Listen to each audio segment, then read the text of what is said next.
Morning. Hello, good morning. I'm on live now. I'm on live today. I would want us to talk about effective relationships and effective communication in our relationship. Today we are talking about how we relate in our homes and how we communicate effectively in our relationship. Just as the Bible says, let every person be quick to hear and slow to speak. When we look at James chapter 1 verse 19, today we're going to talk briefly about our relationships and communications in our relationships. We communicate more, we talk more, and we should have the ability to understand what we have spoken. And we also have to know that the other person that we are communicating to will also have the ability to understand what we are trying to pass across. Communication is very important in every relationship. For us to have a relationship, a healthy one, our communication must be well structured. We should understand everything that we are passing across, and we should make sure that the person also understands what we are trying to do.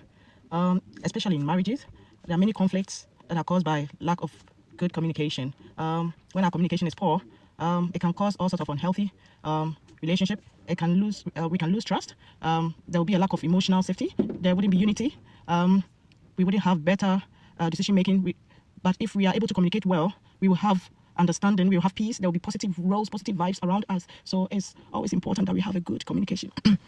Yes, it's a very key item in our relationships. When we communicate well, we break the downsides of assumptions, resentment, and distance. Very often, we are able to bring out the right words just as we mean. And what is effective communication?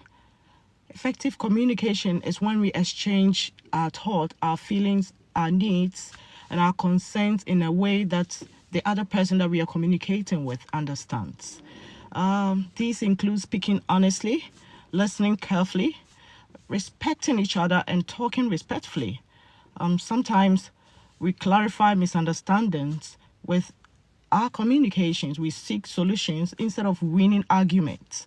For example, in our homes, instead of saying, "You don't help around in the house," or why don't we put it like, "I feel overwhelmed with other chores. Can you please help me?"